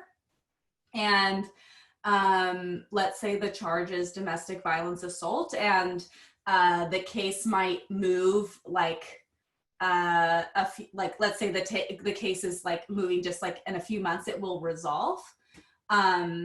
And your client might want to testify. In that case, you might want to just wait to file the U visa until after the case has concluded, because one, you'll have the most evidence at the end of that case. And two, 3 months is much different waiting than, like 4 years. So I know that's a nuanced answer, but I would just really try to advocate for what your client wants. If your client wants to file for the U visa right away, and that's giving your client more peace of mind, as long as they know that they might be cross-examined on that issue, your job is to advocate for the client. So I hope that answered that question. I think that's a good point, Stephanie. I would just back up further, because, I know not everyone here maybe knows sort of the law and how criminal trials work. And I certainly don't. I'm not a criminal attorney, but defendants do have the right to confront their accusers. And so under the rules of evidence, if there is a pending U visa request with, let's say, the prosecutor, then the prosecutor does have an obligation to disclose that to a defense attorney. And so that is the risk you're incurring if you do it while a case is pending. And so, as Stephanie said, I think you just have to do what your client wants to do. So typically for a U visa, if there was no other filing deadline, we might try to wait till it's over to request the certification. Stephanie, there was another question I was hoping you could address, and it was specifically about trafficking, and I'm trying to find it here. Sorry. I have it here. Oh, you have it there. Okay, great. It was, yeah. You want to read the question and then address it? Yeah. So the question is, what if they were promised by their family member that they would be able to study, and once they get here, they are forced to work? That is ground for T visa right. So that is one scenario where it could be potentially a T visa, but you really need to do a full analysis. So if somebody was promised, if they come to you and they said that they were promised to study and then had to work for their family member, you still have to figure out, well, what were they promised? What were they forced to work? Were they forced to work 1 hour a week, or were they forced to work 7 hours a day, every day, and not allowed to go to school? And and then how were they forced to work? So you really have to do a full analysis to determine whether someone is a survivor of trafficking. But that is a scenario that we have encountered, where family members will bring other family members from other countries to come to the United States with the promise of going to school, and then instead they're like force them to take care of their kids and not pay them at all. Okay, so there was a question that says, if the person is removed from the U.S., do they stay on the wait list, and can they return to continue the U visa? So yeah, one difference between the U visas and the T visas is that for the T visa, as Stephanie explained, you have to be present in the U.S. in order to qualify for a T visa. But for a U visa, you could apply from your country of origin. And so we have had people who got removed, still have their U visa pending, and then have to wait until that's adjudicated. At that time, they would then have to actually go through and consular process. So in other words, go to the U.S. Embassy or consulate in their area and actually apply for the visa, and they could be denied on a discretionary basis. It's also possible that by being removed, they may have triggered some new, what we would call inadmissibility factors to reentering. So it's certainly not it's possible, but it's not straightforward. It's going to be more difficult to do that. So, we would just look at each case on a case-by-case basis and see how that goes. I don't know if anyone that's still on the call has had clients in that situation that wants to chime in and say anything more about that. Hi, Jenny. This is AJ. I have had clients in that situation who have been able to consular process after either being removed or leaving the United States while their U visa was pending. In some of those cases, we have had to file new waivers or because they did trigger additional grounds of inadmissibility. One other factor is that the U visa or the U non-immigrant status approval is only valid for 4 years. So because the process for consular processing might take a while, when they did enter the United States, like on their visa, they didn't have the complete 4 years. It was less than that. They had maybe 2.5 years. So we had to file for an extension so that they would be able to complete the 3 years in order to qualify for adjustment of status or permanent residence. And one other thing I wanted to note is that unlike applicants who are present in the United States, if you are abroad and applying for a U visa, unfortunately, you cannot benefit from the deferred action provisional grant like those in the US.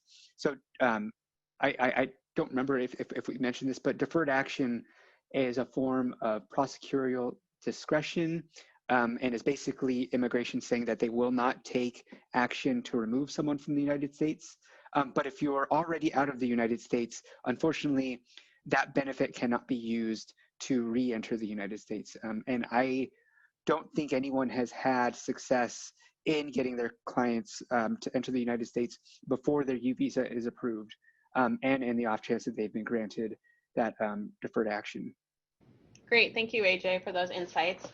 I'm still looking through the comments and questions, and there was one from, I'm sorry, I can't find the comment, but it was someone who suggested that we be careful when we're talking about the power and control wheel, that we always use they, them pronouns versus she, her, and that's a great suggestion or reminder, so thank you for that. We will, we're always working to refine our presentations and do that, so thanks for pointing that out. There was a question that came in the Q&A that says, what if a case goes on warrant status? How does that affect the signing of Form I-918? So I'm trying to extrapolate this question. I think it means maybe there were criminal charges filed against someone, they didn't show up for court, there's an outstanding warrant against that person. Could the victim still get assigned U visa certification? And the answer is yes. It doesn't really matter at what stage the proceeding is, as long as the person who was the victim has cooperated. So as long as we can still certify that, it doesn't really matter what happened to the perpetrator if they've run off or something. Let's see, there was another question that said, can a defense attorney use or ask immigration status to a survivor of sexual assault during a trial or interview? And does the survivor need to answer the question? So I don't feel qualified to answer that question because, again, I don't practice criminal law, and so I cannot really answer, especially in Washington State, what the rules of evidence say. There was a new rule of evidence introduced, I believe, to try and protect anyone from having to reveal their immigration status in court, but I would have to defer to someone who knows more about victims' rights. Probably I'd have to reach out to my colleagues at Sexual Violence Law Center who do victim advocacy to see what specifically that means in court. So somebody else is chiming in to say, I regularly tell victims they don't have to answer that question. It's that's fine. I just can't say definitively because, again, I don't practice law in Washington. I just do the immigration part, and so I can't really answer a specific question about Washington law like that. Does anybody else on the phone want to chime in about that or have more expertise than I do? Okay, let's move on. There was a question that says, seems like it's a specific, fact-specific question about a case that sounds like it's ongoing, and maybe somebody was already granted a U visa and it says, can an adult victim apply on his own for a U visa? So I'm not sure I fully understand the questions of the full details of what's being asked here. I think it's a case that would probably need to be analyzed on its own merits. So each case is very fact specific, and I would have to know more about sort of what's happening and, you know, if they were a direct victim of a crime, is it a qualifying crime, and that sort of thing. I would just need more information, so I'm not gonna be able to answer that right now. And then another question came in that said, I was curious about the content around genocide. Do these parameters not count for a U visa or a T visa? I'm not sure I totally understand that question. Are you asking if someone has been targeted for genocide, would that be a qualifying crime for a U visa or a T visa? And I think it would just, it has to depend on whether something fits within the qualifying crimes of the U visa or the T visa. So they would have to meet all of the elements. So, you know, generally it's going to have to be some sort of act of genocide. To me is an act of killing that would have to occur in the US. And it would have to meet all those other things. If somebody was the victim of genocide abroad, or their relatives were or something, and you're trying to argue that they were persecuted, then I guess we would look at that more as an asylum claim or refugee claim, and try to figure out if the person would qualify that way. I'm not sure if I fully understand that question or covered it. Vanessa, I think this would be a great time if you want to talk about the AG's courthouse arrest lawsuit, because people did have questions about courthouses. Thanks, Jenny. So I just wanted to mention that last year when we saw an increase in people getting arrested, going to court for various reasons, for protection orders, for divorces, for any other civil matter, the state attorney general filed a lawsuit against the Department of Homeland Security, and that got put on hold when the courthouses were essentially shut down for non-emergency hearings, and a lot of hearings that are still happening are happening over the phone.